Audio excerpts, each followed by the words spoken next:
The budget session of the Indian Parliament began on Monday with President Ram Nath Kovind's customary address to the joint sitting of both houses in the capital, New Delhi. President Kovind listed the government's achievements amid the COVID-19 crisis, especially steps to fight the pandemic and to aid farmers and women. Finance Minister Nirmala Sitharaman later tabled the economic survey in the Parliament ahead of the annual budget on Tuesday. India has forecast its economy will grow 8% to 8.5% for the fiscal year starting in April, down from 9.2% projected in the current year. The first leg of the budget session of the Indian Parliament began on Monday in the middle of a high-octane campaign for assembly elections in 5 states amid COVID-19 pandemic.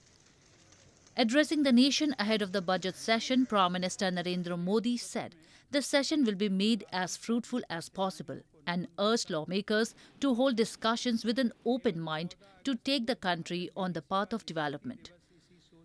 President Ram Nath Kovind addressed the joint session of both houses of the parliament, where he highlighted government's welfare schemes, asserting that the government is working on schemes to ensure no one sleeps hungry.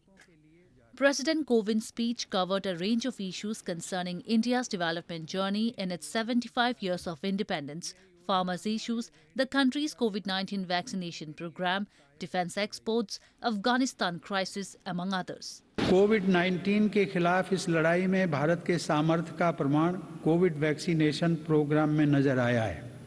हमने 1 साल से भी कम समय में 150 करोड़ से भी ज्यादा vaccine dose लगाने का रिकॉर्ड पार किया है। आज हम पूरी दुनिया में सबसे ज्यादा वैक्सीन डोज देने वाले अग्रणी देशों में से एक हैं। Finance Minister Nirmala Sitharaman later tabled the Economic Survey 2021-22 in the Parliament ahead of the annual budget on Tuesday. As per the report, India will see a growth of 8% to 8.5% for the coming fiscal year that starts in April, down from 9.2% projected in the current year. India's economy has been on the mend after the government lifted mobility measures in June to curb the spread of coronavirus, after contracting 7.3% in the previous fiscal year.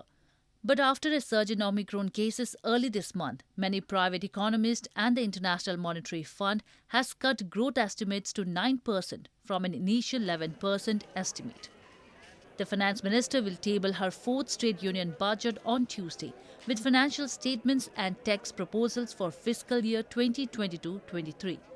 The focus of the budget is expected to be on further accelerating India's pace of recovery from the pandemic shock.